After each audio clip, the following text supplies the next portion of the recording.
नमस्कार दोस्तों, स्वागत है आपका हमारे YouTube चैनल में। आज की इस वीडियो में हम पद्म पुराण की खंड 1 अध्याय 9 और 10 का पाठ करेंगे। तो आइए पाठ शुरू करते हैं।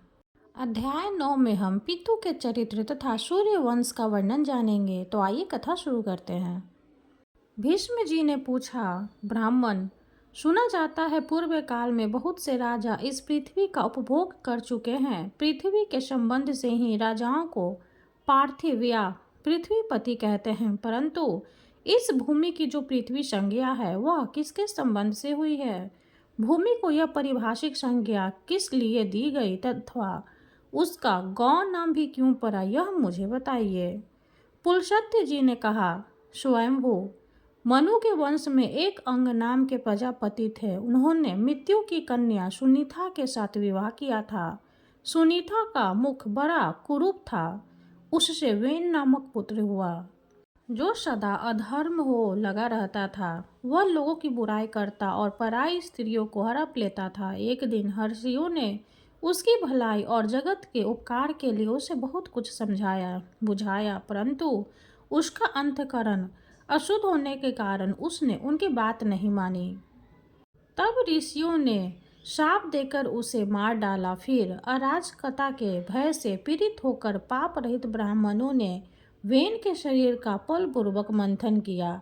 मंथन करने पर उसके शरीर से पहले मलेच्छ जातियां उत्पन्न हुई, जिनका रंग काले अंजन के समान था। तत्पश्चात उसके दाहिने हाथ से एक दिव्य तेजोमय शरीरधारी धर्मात्मा पुरुष का प्रादुर्भाव हुआ, जो धनुष्य, बाण और गदा धारण किए हुए थे तथा रत्नमय कवच एवं अंग आदि आभूषणों से विभूषित थे। वे पितु के नाम से प्रसिद्ध हुए। उनके रूप में साक्षात भगवान विष्णु ही अवतीर्ण हुए थे।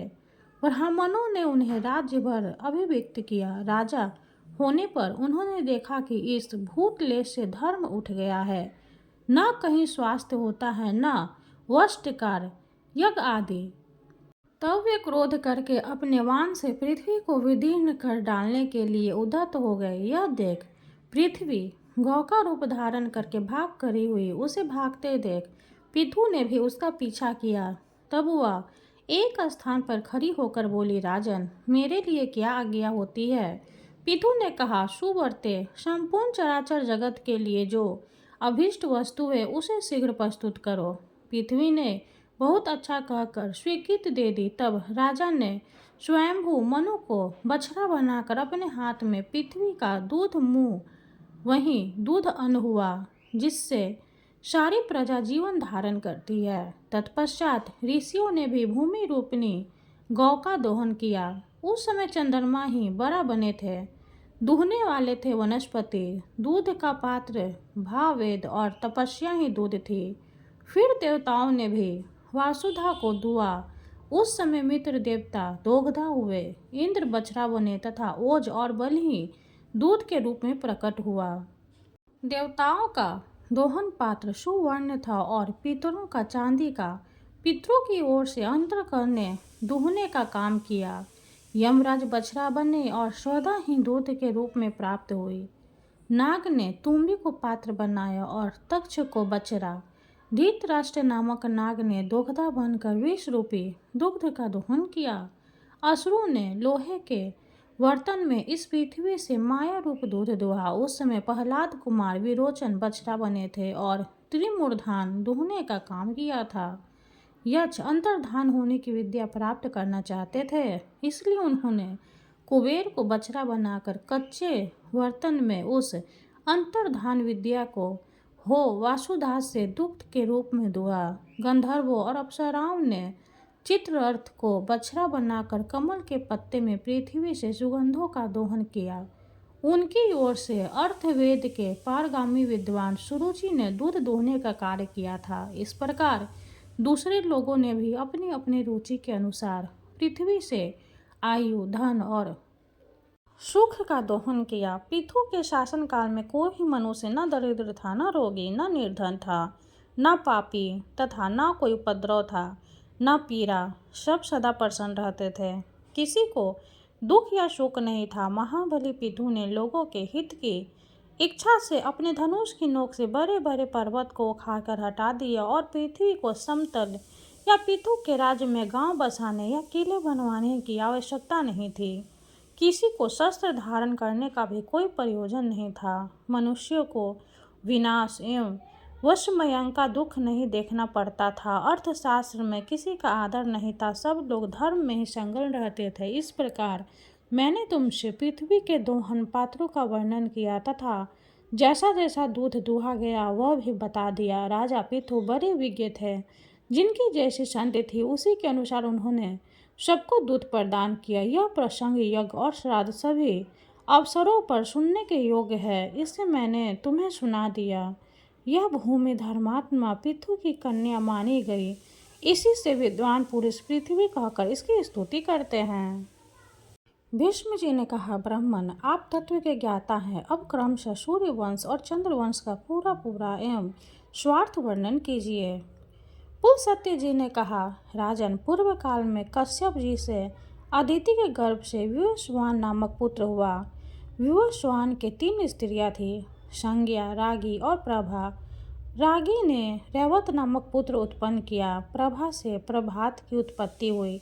संज्ञा विश्वकर्मा की पुत्री थी, उसने वैवस्वतः मनु को जन्म दिया। कुछ काल पश्चात संज्ञा के गर्भ से यम और यमुना नामक 2 जुड़वी संतान पैदा हुई। तदंतर वह विवस्वान सूर्य के तेजोमय स्वरूप को न सह सकी, अतः उसने अपने शरीर से अपने ही समान रूप वाली एक नारी को प्रकट किया। उसका नाम छाया हुआ। छाया सामने खड़ी होकर बोली, देवी मेरे लिए क्या आज्ञा है? संज्ञा ने कहा, छाया तुम मेरे स्वामी की सेवा करो, साथ ही मेरे बच्चों का भी माता की भांति स्नेहपूर्वक पालन करना। तथास्तु कहकर छाया भगवान सूर्य के पास गए। वह उनसे अपनी कामना पूर्ण करना चाहती थी। सूर्य ने भी यह समझकर कि यह उत्तम व्रत का पालन करने वाली संज्ञा ही है, बड़े आदर के साथ उसकी कामना की। छाया ने सूर्य से स्वर्ण मनु को उत्पन्न किया। उनका वर्ण भी वैवस्वत मनु के समान होने के कारण उनका नाम श्रावण मनु पड़ गया।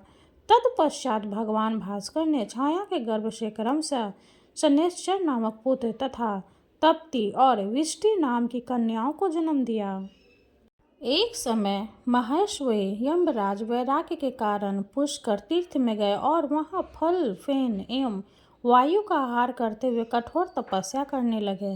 उन्होंने 100 वर्षों तक तपस्या के द्वारा ब्रह्मा जी की आराधना की। उनके रूप के प्रभाव से देवेश्वर ब्रह्मा जी संतुष्ट हो गए। तब यमराज ने उनसे लोकपाल का पद, अक्षय पृथ्वी लोक का राज्य तथा धर्ममय जगत की देख रेख का अधिकार मांगा। इस प्रकार उन्हें ब्रह्मा जी से लोकपाल पदवी प्राप्त हुई, साथ ही उन्हें पृथ्वी लोक का राज्य और धर्म के निर्णय का अधिकार भी मिल गया। छाया के पुत्र शनैश्चर भी तप के प्रभाव से ग्रहों की समानता को प्राप्त हुआ। यमुना और तप्ती ये दोनों सूर्य कन्याएं नदी हो गई। विष्टि का स्वरूप बड़ा भयंकर था, वह काल रूप से स्थित हुई। वैवस्वतः मनु के 10 महाबली पुत्र हुए, उन सब में ईल ज्येष्ठ थे। शेष पुत्रों के नाम इस प्रकार है, इक्ष्वाकु, कुशनाभ, अरिष्ट, धीष्ट, नरिष्यन, करुष, महाबली, शर्याति, पिशद तथा नाभाग, ये सभी दिव्य मनुष्य थे।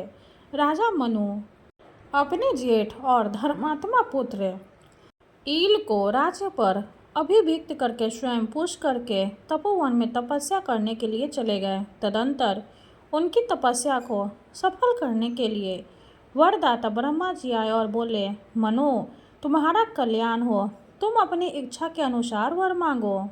मनु ने कहा, स्वामीन आपकी कृपा से पृथ्वी के संपूर्ण राजा धर्मपरायण, ऐश्वर्यशाली तथा मेरे अधीन हो। तथास्तु कहकर देवेश्वर ब्रह्मा जी वहीं अंतर्धान हो गए। तदंतर मनु अपनी राजधानी में आकर पूर्वतः रहने लगे। इसके बाद राजा इल अर्थ सिद्धि के लिए इस भूमि मंडल पर विचरने लगे। वे संपूर्ण द्वीपों में घूम घूम कर वहाँ के राजाओं को अपने वश में करते थे। एक दिन प्रतापी इल रथ में बैठकर भगवान शंकर के महान उपवन में गए, जो कल्प वृक्ष की लताओं से व्याप्त एवं सरवन के नाम से प्रसिद्ध था। उसमें देवाधिदेव चंद्रशेखर भगवान शिव पार्वती जी के साथ क्रीड़ा करते हैं। पूर्व काल में महादेव जी ने उमा के साथ श्रवण के भीतर प्रतिज्ञापूर्वक यह बात कही थी कि पुरुष नामधारी जो कोई भी जीव हमारे वन में आ जाएगा वह इस 10 योजना के घेरे में पैर रखते ही स्त्री रूप में जाएगा। राजा इल इस प्रतिज्ञा को नहीं जानते थे, इसलिए शरण में चले गए। वहां पहुंचने पर वे सहसा स्त्री हो गए तथा उनका घोड़ा भी उसी समय घोड़ी बन गया। राय के जो पुरुष शोषित अंग थे वे सभी स्त्री के आकार में परिणत हो गए। इससे उन्हें बड़ा आश्चर्य हुआ। अब वे ईला नाम की स्त्री थे। ईला उस वन में घूमती हुई सोचने लगी, मेरे माता पिता और भ्राता कौन है? वह इस उधेड़ मुन में पड़ी थी। इतने में ही चंद्रमा के पुत्र बुध ने उसे देखा। ईला की दृष्टि भी बुध के ऊपर पड़ी। सुंदरी ईला का मन बुध के रूप पर मोहित हो गया। उधर बुध भी उसे देखकर काम पीड़ित हो गए और उसकी प्राप्ति के लिए यत्न करने लगे। उस समय बुध ब्रह्मचारी के वेश में थे। वे वन के बाहर पेड़ों के झुरमुट में छिपकर ईला को बुलाने लगे। सुंदरी, यह झांक का समय विहार की वेला है जो बीती जा रही है। आओ मेरे घर को लीप पोत कर फूलों से सजा दो। ईला बोली, तपोधन, मैं यह सब कुछ भूल गई हूँ। बताओ मैं कौन हूँ, तुम कौन हो, मेरे स्वामी कौन है तथा मेरे कुल का परिचय क्या है? बुध ने कहा, सुंदरी, तुम ईला हो। मैं तुम्हें चाहने वाला बुध हूँ। मैं विद्या हूँ, तेजस्वी कुल में मेरा जन्म हुआ है। मेरे पिता ब्राह्मणों के राजा चंद्रमा है। बुध की यह बात सुनकर ईला के उनके घर में प्रवेश किया। वह सब प्रकार के भोगों से संपन्न था और अपने वैभव से इंद्र भवन को मात कर रहा था। वहां रहकर ईला बहुत समय तक बुध के साथ वन में रमन करती रही। उधर ईल के भाई इक्ष्वाकु आदि मनु कुमार अपने राजा की खोज करते हुए उस श्रवण के निकट आ पहुँचे। उन्होंने नाना प्रकार के स्रोतों से पार्वती और महादेव जी का स्तवन किया। तब वे दोनों प्रकट होकर बोले, राजकुमारों, मेरी यह प्रतिज्ञा तो टल नहीं सकती, किंतु इस समय एक उपाय हो सकता है। इक्ष्वाकु अधमेघ यज्ञ करे और उसका फल हम दोनों को अर्पण कर दें। ऐसा करने से वीरवर इस किम पुरुष हो जाएंगे। इसमें तनिक भी संदेह की बात नहीं है। बहुत अच्छा प्रभु, यह कहकर मनु कुमार लौट गए। फिर इक्ष्वाकु अधमेघ यज्ञ किया। इससे ईला किम पुरुष हो गई। वे 1 महीने पुरुष और 1 महीने स्त्री के रूप में रहने लगे। बुध के भवन में स्त्री रूप से रहते समय ईल ने गर्भ धारण किया था। उस गर्भ से उन्होंने अनेक गुणों से युक्त पुत्र को जन्म दिया। उस पुत्र को उत्पन्न करके बुध स्वर्ग लोक को चले गए। वह प्रदेश ईल के नाम पर ईलावृत वर्ष के नाम से प्रसिद्ध हुआ। एल चंद्रमा के वंशज तथा चंद्रवंश का विस्तार करने वाले राजा हुए।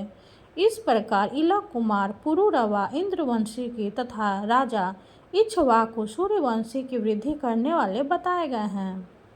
ईल किम पुरुष अवस्था में सुषुमन भी कहलाते थे। तदंतर सुधुम ने 3 पुत्र और हुए जो किसी से परास्त होने वाले नहीं थे। उनके नाम उत्कल, गय तथा हरिश्वास थे। हरिश्वास बड़े पराक्रमी थे। उत्कल की राजा उत्कला उड़ीसा हुई और गय की राजधानी गया मानी गई है। इसी प्रकार हरिद्वार को कुरु प्रदेश के साथ ही साथ दक्षिण दिशा का राज्य दिया गया। सुधुमन अपने पुत्र पुरुवार को प्रतिष्ठानुमान पैठन के राज्य भर अभिव्यक्त करके स्वयं दिव्य वर्ष के फलों का उपभोग करने के लिए ईलावृत वर्ष में चले गए। मयुवंत के बाद इक्ष्वाकु को मनु के सबसे बड़े पुत्र थे। उन्हें मध्य देश का राज्य प्राप्त हुआ। इक्ष्वाकु के 100 पुत्रों में 15 श्रेष्ठ थे। वे मेरु के उत्तरी प्रदेश में राजा हुए। उनके सिवा 114 पुत्र और हुए जो मेर के दक्षिणवर्ती देशों के राजा बताए गए हैं। इक्ष्वाकु के ज्येष्ठ पुत्र के कुकुष्ठ नामक पुत्र हुआ। ककुष्ठ का पुत्र सुयोधन था। सुयोधन का पुत्र पिथु और पिथु का विश्वासनु हुआ। उसका पुत्र आद्र तथा आद्र का पुत्र युष्वान हुआ। युवनाश्व का पुत्र महापराक्रमी शाश्वत हुआ, जिसने अंग देश में सावसती नाम की पुरी बसवा की। सावसत से बृहदस्व और बृहदस्व से कुलवात्स्व का जन्म हुआ। कुवला स्व धुंधु नामक दैत्य का विनाश करके धुंधुमार के नाम से विख्यात हुआ। उनके 3 पुत्र हुए, दिढांग, दंड तथा कपिलाश।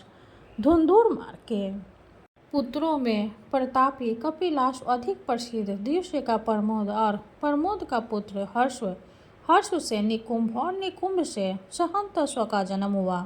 सहंतस्व के 2 पुत्र हुए, अकृतस्व तथा रणास्व। रणास्व के पुत्र युवस्व और युवस्व के मांधनता थे। मांधनता के 3 पुत्र हुए, पुरुकुत्स, धर्मसेतु तथा मुनुकुंद्र। इनमें मुचुकुंदी की ख्याति विशेष थी। वे इंद्र के मित्र और प्रतापी राजा थे। पुरुकुत्स का पुत्र शंभूत था, जिसका विवाह नर्मदा के साथ हुआ था। शंभूत से शंभूति और शंभूति से त्रिधनवा का जन्म हुआ। त्रिधनवा का पुत्र त्रयधारु नाम से विख्यात हुआ। उसके पुत्र का नाम सत्यव्रत था। उससे सत्यरथ का जन्म हुआ। सत्यरथ के पुत्र हरिश्चंद्र थे। हरिश्चंद्र से रोहित हुआ। रोहित से विक और विक से बाहु की उत्पत्ति हुई। बाहु के पुत्र परम धर्मात्मा राजा सागर हुए। सागर की 2 स्त्रियां थी, प्रभा और भानुमति। इन दोनों ने पुत्र की इच्छा से और वे नामक अग्नि की आराधना की। इससे संतुष्ट होकर औवर्ण ने उन दोनों को इच्छा अनुसार वरदान देते हुए कहा, एक रानी 60,000 पुत्र पा सकती है और दूसरी को एक ही पुत्र मिलेगा, जो वंश की रक्षा करने वाला होगा। प्रभा ने बहुत से पुत्रों को लेना स्वीकार किया तथा भानुमति को एक ही पुत्र असमंजस की प्राप्ति हुई। तदंतर प्रभा ने, जो यदुकुल की कन्या थी, 60,000 पुत्रों को उत्पन्न किया, जो अश्व की खोज के लिए पृथ्वी को खोदते समय भगवान विष्णु के अवतार महात्मा कपिल के कोप से दग्ध हो गए। असमंजसता का पुत्र अंशुमान के नाम से विख्यात हुआ। उसका पुत्र दिलीप था। दिलीप से भगीरथ का जन्म हुआ, जिससे तपस्या करके भागीरथी गंगा को इस पृथ्वी पर उतारा गया। भागीरथ के पुत्र का नाम नाभाग हुआ। नाभाग के अम्बरीश और अम्बरीश के पुत्र सिंधुदीप हुए। सिंधुदीप से अयुतायु और अयुतायु से ऋतुपर्ण का जन्म हुआ। ऋतुपर्ण से कलमाशपाद और कलमाशपाद से शौरकलमा की उत्पत्ति हुई। शौरकलमा का आर्णय और आर्णय का पुत्र निधय हुआ। निधन के 2 उत्तम पुत्र हुए, अनुमित्र और रघु। अनुमित्र शत्रुओं का नाश करने के लिए वन में चला गया।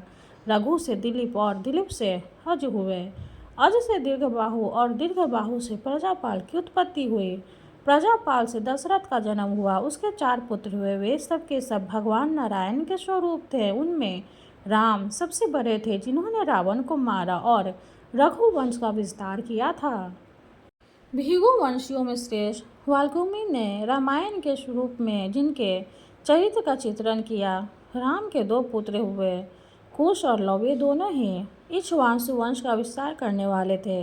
कुश से अतिथि और अतिथि से निष्ठा का जन्म हुआ। निष्ठे से नल, नल से नभा, नभा से कुंडीरक और कुंडीरक से क्षेमधन्वा की उत्पत्ति हुई। क्षेमधन्वा का पुत्र देवानिक हुआ। वह वीर और प्रतापी था। उसका पुत्र अहिनगु हुआ। अहिनगु से सहस्त्रस्व का जन्म हुआ।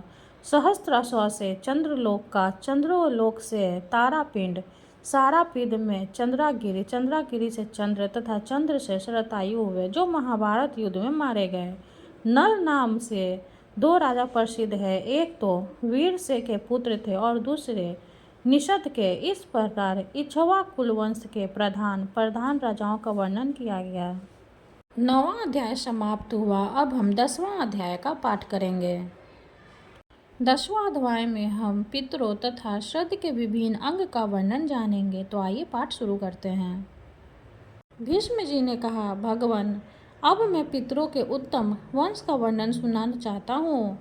पुलस्त्य जी बोले, राजन, बड़े हर्ष की बात है। मैं तुम्हें आरंभ से ही पितरों के वंश का वर्णन सुनाता हूँ। सुनो। स्वर्ग में पितरों के 7 गण हैं। उनमें 3 तो मूर्ति रहित है और 4 मूर्तिमान। ये सब के सब अमित तेजस्वी हैं। इनमें जो मूर्ति रहित पितृगण है, वे सब वैराज प्रजापतियों को संतान है, अतः वैराज नाम से प्रसिद्ध है। देवगण उनका यजन करते हैं। अब पितरों की लोक सृष्टि का वर्णन करता हूँ, श्रवण करो। सोमपत्र नाम से प्रसिद्ध कुछ लोक है, जहाँ कश्यप के पुत्र पितृगण निवास करते हैं।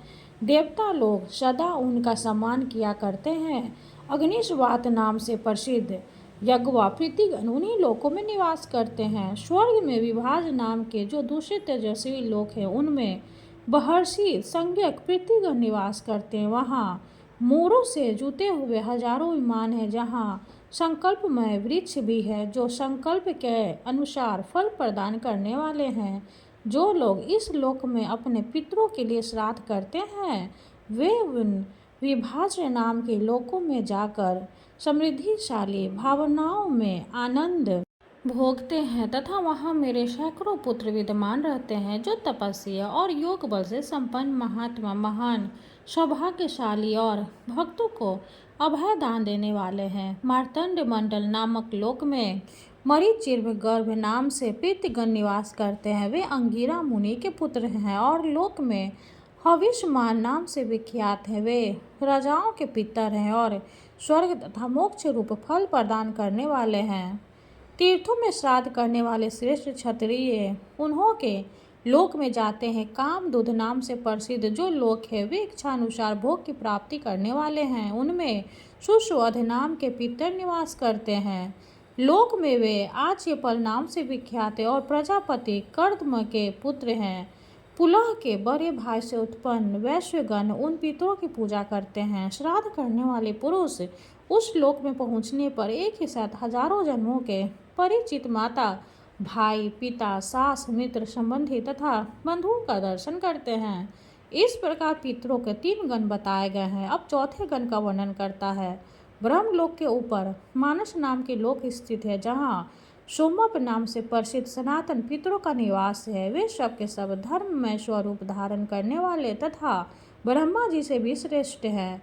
स्वधा से उनकी उत्पत्ति हुई है। वे योगी हैं, अतः ब्रह्म भाव को प्राप्त होकर सृष्टि आदि करके सब इस समय मानव सरोवर में स्थित है। इन पितरों की कन्या नर्मदा नाम की नदी है, जो अपने जल से समस्त प्राणियों को पवित्र करती हुई पश्चिम समुद्र में जा मिलती है। उन सोमप नाम वाले पितरों ही संपूर्ण प्रजा सृष्टि का विस्तार हुआ है। ऐसा जानकर मनुष्य सदा धर्म भाव से उनका श्राद्ध करते हैं। उन्होंने प्रसाद से योग का विस्तार होता है। आदि सृष्टि के समय इस प्रकार पितरों का श्राद्ध प्रचलित हुआ।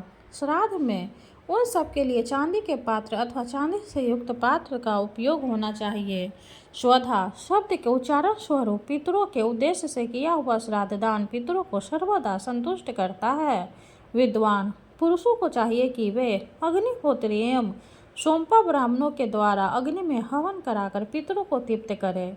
अग्नि के अभाव में ब्राह्मण के हाथ में अथवा जल में या शिव जी के स्थान के समीप पितरों के निमित्त दान करें। यही पितरों के लिए निर्मल स्थान है।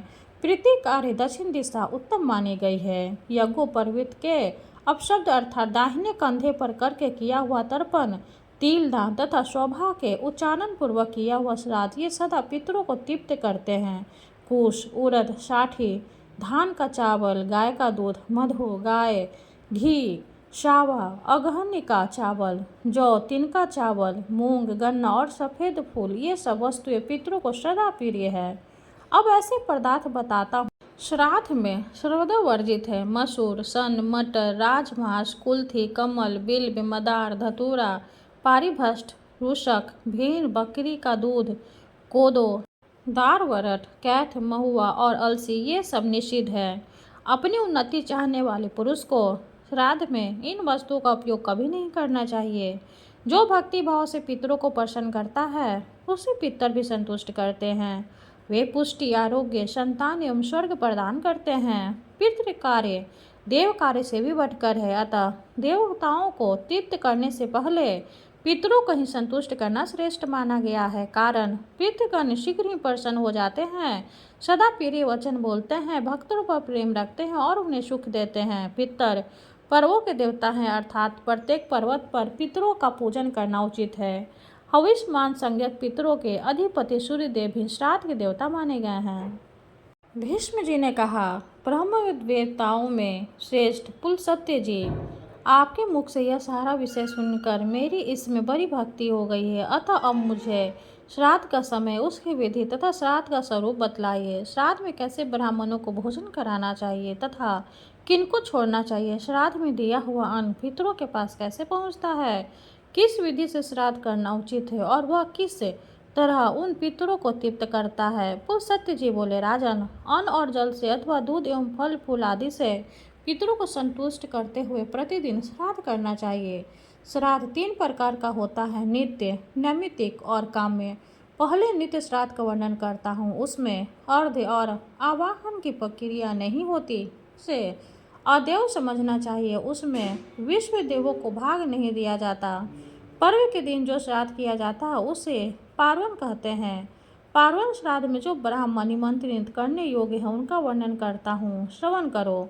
जो पंचांगनी का सेवन करने वाला, स्नातक, त्रिशोपन्न, वेद के व्याकरण आदि 6 अंगों का ज्ञाता, श्रोत्रिय, श्रोत्रिय का पुत्र, वेद के विधि वाक्यों का विशेषज्ञ, सर्वज्ञ, वेद का स्वाध्याय, मंत्र जपने वाला, ज्ञानवन, त्रिनाचितेतन, त्रिमधुर, अन्य शास्त्रों में भी परिनिष्ठित, पुराण का विद्वान, स्वाध्यानशील, ब्राह्मण भक्त, पिता की सेवा करने वाला, सूर्य देवता का भक्त, वैष्णव, ब्रह्मवेत्ता, योग शास्त्र का ज्ञाता, शांत, आत्मज्ञ, अत्यंत शीलवान तथा शिव भक्ति परायण हो, ऐसा ब्राह्मण आद्र में निमंत्रण पाने का अधिकारी है। ऐसे ब्राह्मणों को यत्नपूर्वक श्राद्ध में भोजन कराना चाहिए। अब जो लोग श्राद्ध में वर्जनीय हैं उनका वर्णन सुनो। पतित, पतित का पुत्र, नपुंसक, चुगलखोर और अत्यंत रोगी, ये सब श्राद्ध के समय धर्मज्ञ पुरुषों द्वारा त्याग देने योग्य है। श्राद्ध के पहले दिन अथवा श्राद्ध के ही दिन विनयशील ब्राह्मणों को निमंत्रण करें। निमंत्रण दिए हुए ब्राह्मणों को शरीर में पितरों का आवेश हो जाता है। वे वायु रूप से उनके भीतर प्रवेश करते हैं और ब्राह्मणों के बैठने पर स्वयं भी उनके साथ बैठे रहते हैं। किसी ऐसे स्थान को जो दक्षिण दिशा की ओर नीचा हो, गोबर से लिप कर वहाँ श्राद्ध करना आरंभ करे अथवा गौशालाओं में या जल के समीप श्राद्ध करे। आहितागिन पुरुष पितरों के लिए चरु खीर बनाए, यह कहकर कि इससे पितरों का श्राद्ध करूँगा, वह सब दक्षिण दिशा में रख दे। तदंतर उसमें घी और मधु आदि मिलाकर अपने सामने की ओर 3 निवाप स्थान पिंडदान की वेदियाँ बनाए। उनकी लंबाई 1 बित्ता और चौड़ाई 4 अंगुलों की होनी चाहिए। साथ ही खैर की 3 दरबी यानी कलछुल बनवाए जो चिकनी हो तथा जिनमें चांदी का संसर्ग हो। उनकी लंबाई 1-1 रत्न की और आकार हाथ के समान सुंदर होना उचित है। जल पात्र, कांस्य पात्र, प्रोछन, समिधा, कुश, तिल पात्र, उत्तम वस्त्र, गंध, धूप, चंदन, ये सब वस्तुएं धीरे धीरे दक्षिण दिशा में रखें। उस समय जनेऊ दाहिने कंधे पर होना चाहिए। इस प्रकार सब सामान एकत्रित करके धर के पूर्व गोबर लपे लिपी हुई पृथ्वी पर गौमूत्र से मंडल बनावे और अक्षत तथा फूल सहित जल लेकर तथा जनेऊ को क्रमशः बाएं एवं दाहिने कंधे पर छोड़कर ब्राह्मणों के पैर धोएं तथा बारंबार उन्हें प्रणाम करें। तदंतर विधि पूर्वक आचमन कराकर उन्हें बिछाए हुए दर्भयुक्त आसनों पर बिठावे और उनमें मंत्रोच्चारण करवावे। सामर्थ्यशाली पुरुष भी देव कार्य में 2 और पितृ कार्य में 3 ब्राह्मणों ही भोजन कराएं अथवा दोनों श्राद्धों में 1-1 ब्राह्मण ही जिम्माएं। विद्वान पुरुष को श्राद्ध में अधिक विस्तार नहीं करना चाहिए। पहले विच्छेद देव संबंधी और फिर पितृ संबंधी विद्वान ब्राह्मणों की अर्घ्य आदि से विविध पूजा करे तथा उनकी आज्ञा लेकर अग्नि में यथाविधि हवन करे। विद्वान पुरुष गृह सूत्र में बताई हुई विधि के अनुसार घृत युक्त चरु का अग्नि और सोम की तृप्ति के उद्देश्य से समय पर हवन करे। इस प्रकार देवताओं की तृप्ति करके वह श्राद्ध करता श्रेष्ठ ब्राह्मण साक्षात अग्नि का स्वरूप माना जाता है।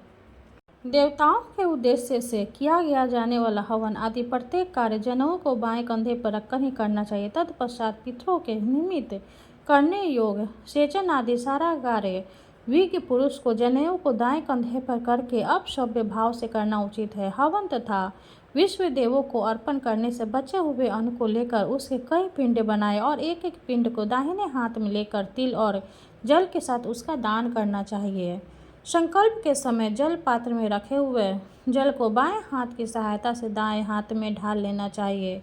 श्रद्धालुओं पूर्ण प्रयत्न के साथ अपने मन और इंद्रियों को काबू में रखें और मात्सर्य का त्याग कर दें।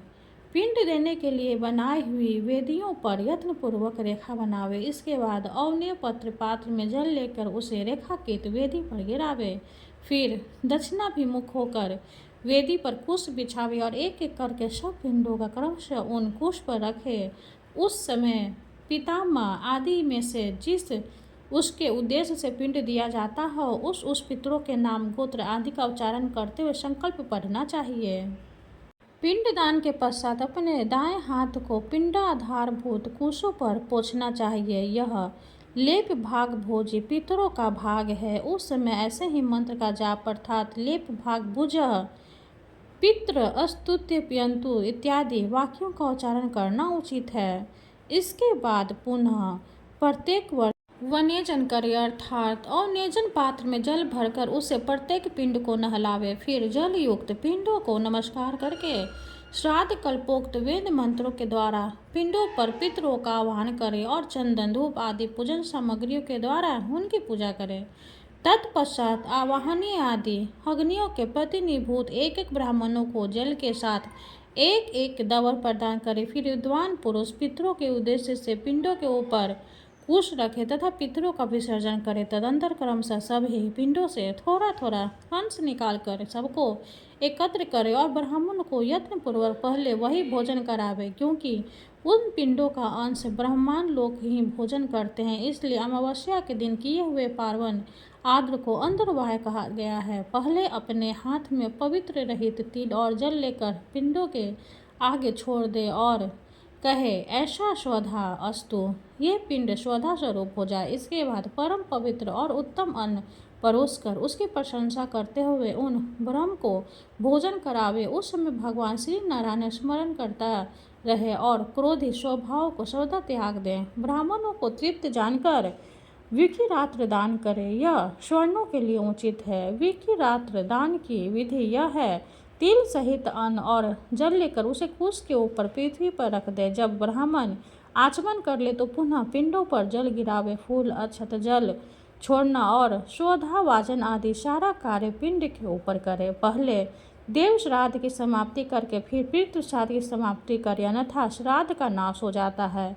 इसके बाद नमस्तक होकर ब्राह्मणों की पद दक्षिणा करके उनका विसर्जन करें। यह आहिताग्नि पुरुषों के लिए अंतर्वाहन पार्वन श्राद्ध बतलाया गया। अमावस्या के पर्व पर किए जाने वाले कारण यह पार्वन कहलाता। यही नैमित्तिक श्राद्ध है। श्राद्ध के पिंड गाय या बकरी को खिला दे अथवा ब्राह्मणों को दे दे अथवा अग्नि या जल में छोड़ दे। यह भी न हो तो खेत में बिखेर दे अथवा जल की धारा बहा दे। पत्नी विनीत भाव से आकर मध्यम अर्थात पितामह के पिंड को ग्रहण करे और उसे खा जाए। उस समय आधात पितरो गर्भम इत्यादि मंत्र का उच्चारण करना चाहिए। श्राद्ध और पिंडदान अद्वितीय स्थिति तभी तक रहती है जब तक ब्राह्मणों का विसर्जन नहीं होता। उसके विसर्जन के पश्चात पित्त का कार्य समाप्त हो जाता है। उसके बाद बलि वैश्वदेव करना चाहिए। तदंतर अपने बंधु बांधव के साथ पितरों का सेवित प्रसाद स्वरूप अन्न भोजन करें। श्राद्ध करने वाले यमराज तथा श्राद्ध भोगी ब्राह्मण दोनों को उचित है कि वे दोबारा भोजन न करें, राह न चले, मैथुन न करें। साथ ही उस दिन स्वाध्याय कलह और दिन में शयन इन सबको सर्वथा त्याग दे। इस विधि से किया हुआ श्राद्ध धर्म अर्थ और काम तीनों की सिद्धि करने वाला होता है। कन्या कुंभ और विष राशि फल सूर्य के रहते कृष्ण पक्ष में प्रतिदिन श्राद्ध करना चाहिए। जहाँ जहाँ शिवपिंडीकरण स्वरूप श्राद्ध करना हो वहाँ अग्निहोत्र करने वाले पुरुषों को सदा इसी विधि से करना चाहिए। अब मैं ब्रह्मा जी के बताए हुए साधारण श्राद्ध का वर्णन करूँगा जो भोग और मोक्ष रूप फल प्रदान करने वाला है। उत्तर नारायण और दक्ष नारायण के प्रारंभ के दिन विषुव नामक योग में प्रतिदिन अमावस्या को पति संक्रांति के दिन अष्टाका में पुण्य को आद्रा मया और रोहिणी इन नक्षत्र में योग उत्तम पदार्थ और सुपात्र ब्राह्मण के प्राप्त होने पर व्यतिपात त्रिविष्टि और वैधित योग के दिन वैशाख की तृतीया को, कार्तिकेय की नवमी को, माघ की पूर्णिमा तथा भाद्रपद की त्रयोदशी तिथि को भी श्राद्ध का अनुष्ठान करना चाहिए। उपयुक्त तिथियां योग आदि कहलाती है। यह पितरों का उपकार करने वाली है। इसी प्रकार मलवंतर आदि तिथियों में भी विद्वान पुरुष श्राद्ध का अनुष्ठान करे। आश्विन शुक्ल नवमी, कार्तिक शुक्ल द्वादशी, चैत्र तथा भाद्रपद की शुक्ल तृतीया, फागुन की अमावस्या, पौष को शुक्ला एकादशी, आषाढ़ शुक्ला दशमी, माघ शुक्ला सप्तमी, श्रावण कृष्ण अष्टमी, आषाढ़, कार्तिक, फागुन और ज्येष्ठ की पूर्णिमा इन तिथियों को मंद्रवांतरित कहते हैं। ये दिए हुए दानों को अक्षय कर देने वाली है। विज्ञ पुरुष को चाहिए कि वैशाख की पूर्णिमा को ग्रहण करके किसी उत्सव के अवसर पर और महालय में तीर्थ, मंदिर, गौशाल, दीप, उद्यान तथा घर आदि में लिपि पुते एकांत स्थान में श्राद्ध करे। पहले विश्व देवों के लिए आसन देकर जौ और पुष्पों से उनकी पूजा करें। उनके लिए 2 अर्धे पात्र जौ और जल आदि से भर दे और उन्हें कूश की पवित्री पर रखे। शन्नो, देवीर्भीष्टा इत्यादि मंत्र से जल तथा यशोदी इत्यादि के द्वारा जौ के दोनों को उन पोत्रों में छोड़ना चाहिए। फिर गंध, पुष्प आदि से पूजा करके वहां विश्व देवों की स्थापना करें और विश्व देवास इत्यादि 2 मंत्रों से विश्व देवों का आवाहन करके उनके ऊपर जौ छोड़े। जौ छोड़ते समय इस प्रकार कहें, जौ तुम सब अन्नों के राजा हो, तुम्हारे देवता वरुण है, वरुण से ही तुम्हारी उत्पत्ति हुई है, तुम्हारे अंदर मधु का मेल है, तुम संपूर्ण पापों को दूर करने वाले पवित्र एवं मुनियों द्वारा प्रशंसित अन्न हो। फिर अर्घ्य पात्र को चंदन और फूलों से सजाकर या दिव्य आप इस मंत्र को पढ़ते हुए विश्व देवों को अर्घ्य दे। इसके बाद उनकी पूजा करके गंध आदि निवेदन यज्ञ कर पितृ यज्ञ आरंभ करे। पहले पिता आदि के लिए कुश के 3 आसनों की कल्पना करके फिर 3 अर्घ्य पात्रों का पूजन करें, उन्हें पुष्प आदि से सजाएं। प्रत्येक अर्घ्य पात्र को कुश की पवित्र से युक्त करके शन्नो, देवीर्भीष्ट में इस मंत्र को सबके जल छोड़े। फिर तिलोसी, सोम देवत्व इस मंत्र से तिल छोड़कर बिना मंत्र के ही चंदन और पुष्प आदि भी छोड़े। अर्घ्य पात्र पीपल आदि की लकड़ी का, पत्ते का या चौकी का बनावे अथवा समुद्र से निकलते हुए शंख आदि से अर्घ्य पात्र का काम ले। सोने, चांदी और तांबे का पात्र पितरों को अभिष्ट होता है। चांदी की तो चर्चा सुनकर भी पितृ प्रसन्न हो जाते हैं। चांदी का दर्शन अथवा चांदी का दान उन्हें प्रिय है।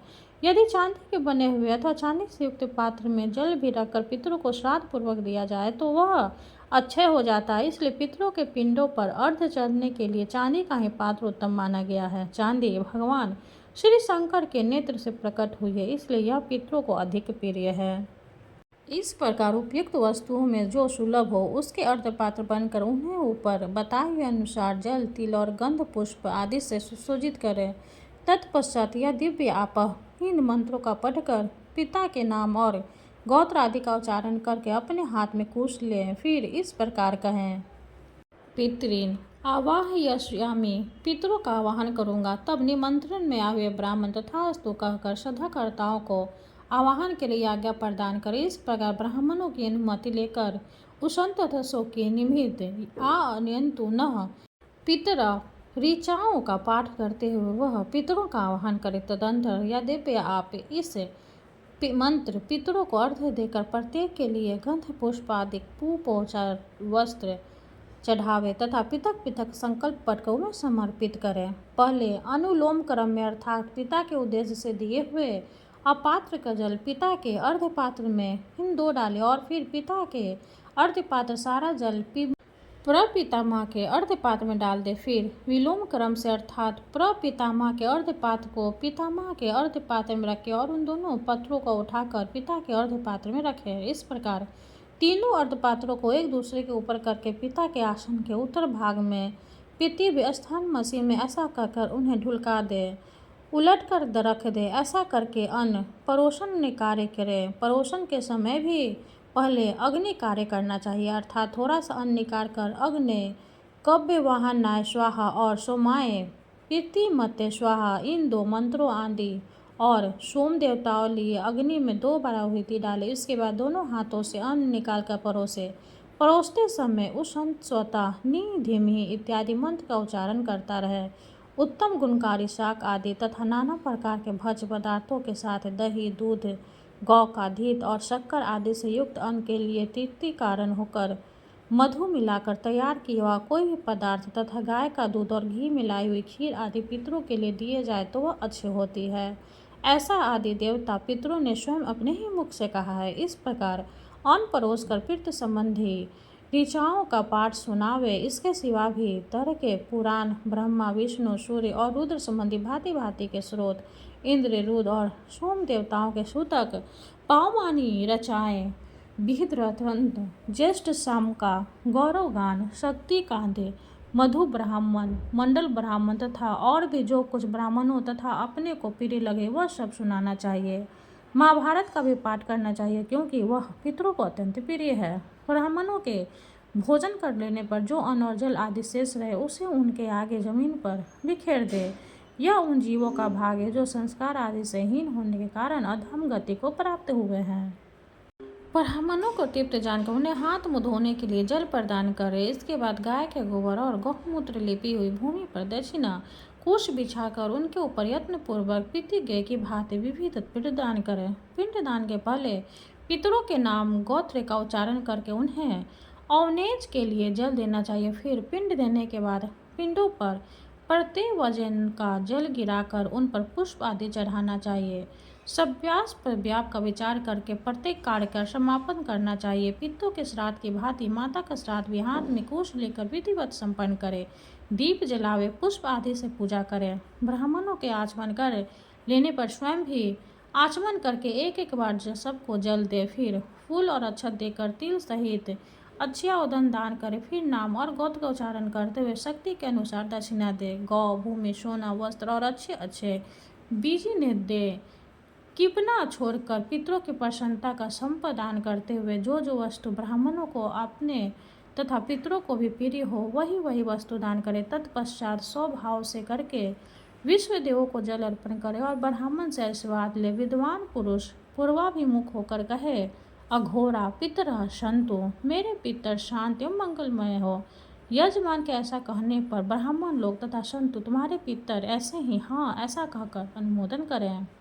फिर श्राद्धकर्ता कहे, गोत्रम नो वर्धताम, हमारा गोत्र बढ़े। यह सुनकर ब्राह्मणों को तथास्तु ऐसा ही हो इस प्रकार उत्तम देना चाहिए। फिर यजमान कहे, दाताओ मेघभिर्वंदम वेदा संततिरेव च एता सत्या आशीष संतु, मेरे दाता बढ़े, साथ ही मेरे कुल में वेदों के अध्ययन और सुयोग संतान की वृद्धि हो, ये सारे आशीर्वाद सत्य हो। यह सुनकर ब्राह्मण कहे, संतु सत्य आशीष, ये आशीर्वाद सत्य हो। इसके बाद भक्ति पूर्वक पिंडों को उठाकर सूंघे और स्वतिस वाचन करे। फिर भाई, बंधु और स्त्री पुत्र के साथ प्रदक्षिणा करे, आग पक चढ़े, तदंतर लौटकर प्रणाम करे। इस प्रकार श्राद्ध की विधि पूर्वक करके मंत्रवेष्टा पुरुष अग्नि प्रज्वलित करके पश्चात बलि वैश्वदेव तथा नैतिथ्य के बलि अर्पण करे। तदंतर भित्य, पुत्र, बांधव तथा अतिथियों के साथ बैठकर वही अन्न भोजन करे जो पितरों को अर्पण किया गया हो। जिसका योगो पवित्र नहीं हुआ ऐसा पुरुष भी श्राद्ध को प्रत्येक पर्व पर कर सकता है। इसे साधारण श्राद्ध कहते हैं। यह संपूर्ण कामनाओं को पूर्ण करने वाला है। राजन, स्त्री रहित वेद सहित मनुष्य भी भक्ति पूर्वक हृदय से इस श्राद्ध का अनुष्ठान करने का अधिकार है। यही नहीं, शूद्र भी इसी विधि से श्राद्ध कर सकता है। अंतर इतना ही है कि वह वेद मंत्रों का उच्चारण नहीं कर सकता। तीसरा अर्थात काम श्राद्ध अभिव्यक्त है, इसे वृद्धि श्राद्ध भी कहते हैं। उत्सव और आनंद के अवसर पर संसार के समय यज्ञ में तथा विवाह आदि मांगलिक कार्य में यह श्राद्ध किया जाता है। इसमें पहले माताओं की अर्थात माता पितामह और प्रपितामह पूजा होता है। इसके बाद पितरों, पिता, पितामह और प्रपितामह का पूजन किया जाता है। अंत में मातामह आदि का पूजन होता है। अन्य श्रद्धाओं की भांति इसमें भी विश्व देवों की पूजा आवश्यक है। दक्षिणावर्तक क्रम से पूजोपचार चढ़ाना चाहिए। अभ्युदय श्राद्ध में दही, अक्षत, फल और जल से ही पूर्वाभिमुख होकर पितरों को पिंडदान दिया जाता है। संपन्तम का उच्चारण करके अर्ध और पिंड दान देना चाहिए। इसमें युगल ब्राह्मणों को अर्ध दान दे तथा युगल सप्तनिक ब्राह्मणों के ही वस्त्र और सुवर्ण आदि के द्वारा पूजा करें। तिल का काम जैसे लेना चाहिए तथा सारा कार्य पूर्वतः करना चाहिए। श्रेष्ठ ब्राह्मणों के द्वारा सब प्रकार के मंगल पाठ करवाए, इस प्रकार शूद्र भी करना चाहिए। यह विधि श्राद्ध सबके लिए समान है। बुद्धिमान शूद्र पितृ नमः इत्यादि नमस्कार मंत्र के द्वारा ही दान आदि करे। भगवान का कथन है कि शूद्र के लिए दान ही प्रधान है, क्योंकि दान से उसकी समस्त कामनाएं पूर्ण होती है। 10वां अध्याय समाप्त हुआ। हरे कृष्णा। अब हम सूर्य चालीसा का पाठ करेंगे और सूर्य देव की आरती करेंगे।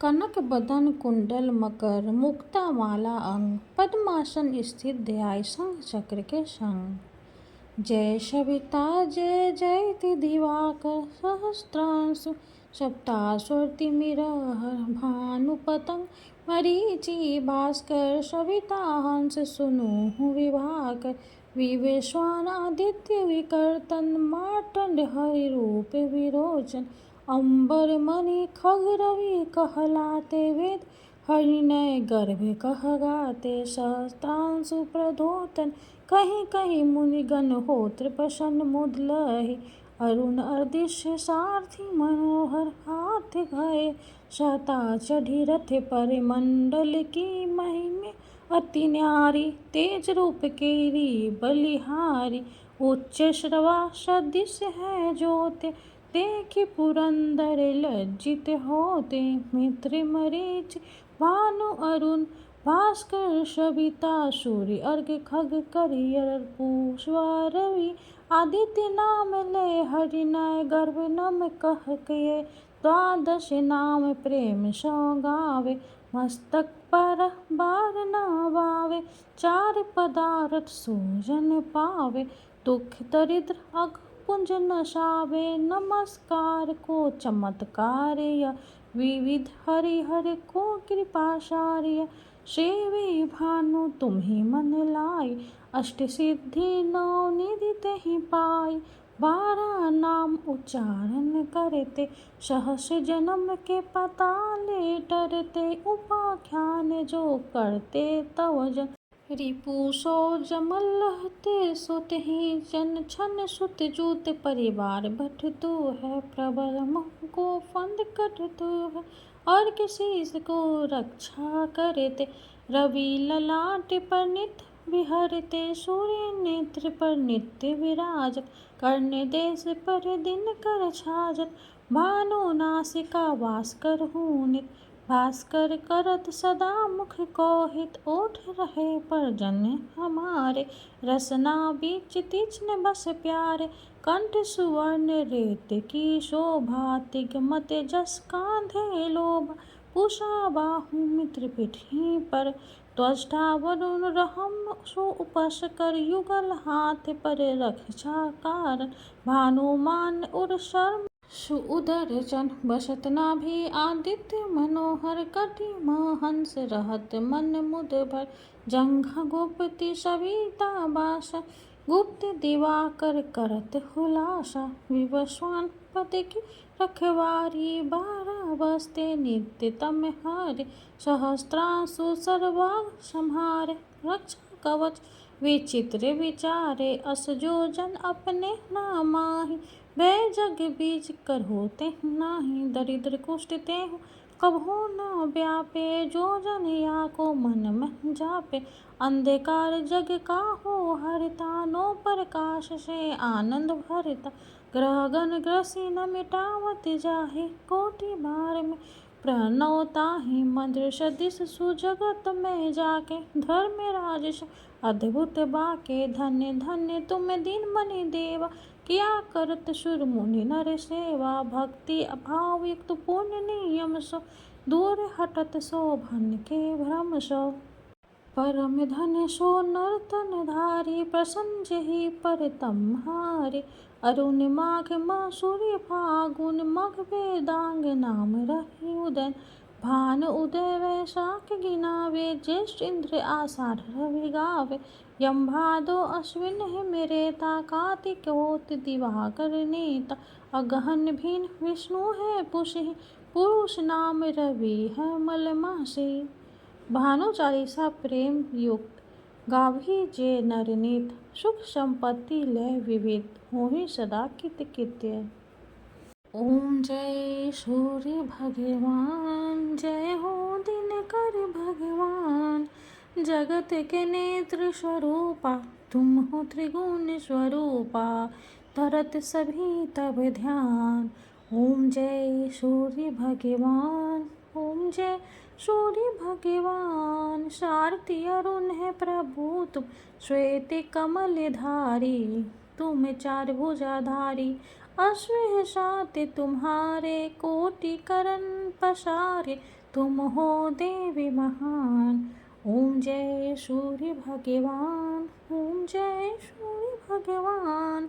उषा काल में जब तुम उदयाचल आते, सब तब दर्शन पाते, फैलाते उजियारा। जागता तब जग सारा, करे सब तब गुणगान। ओम जय सूर्य भगवान, ओम जय सूर्य भगवान। संध्या में विघ्नेश्वर अस्ताचल जाते, गोधन तब घर आते, गोधुली बेला में। हरे घरे हरे आंगन में हो तब महिमा गान। ओम जय सूर्य भगवान, ओम जय सूर्य भगवान। देवी धनुज नर नारी, ऋषि मुनिवर भजते, आदित्य हृदय जपते, श्वेत्र ये मंगलकारी। इसकी है रचना नारी, देनव जीवन दान। ओम जय सूर्य भगवान, ओम जय सूर्य भगवान। तुम हो त्रिकाल रचयिता, तुम जग के आधार, महिमा तुम अपरंपार। ब्राह्मणों का सिंचन करके भक्त को अपने देते, बल और बुद्धि ज्ञान। ओम जय सूर्य भगवान, ओम जय सूर्य भगवान। भूचर जलचर खेचर सबको प्राण तुम्हें, सब जीवों के प्राण तुम्हें। वेद पुराण बखाने, धर्म सभी तुम ही माने, तुम ही सर्वशक्तिमान। ओम जय सूर्य भगवान, ओम जय सूर्य भगवान।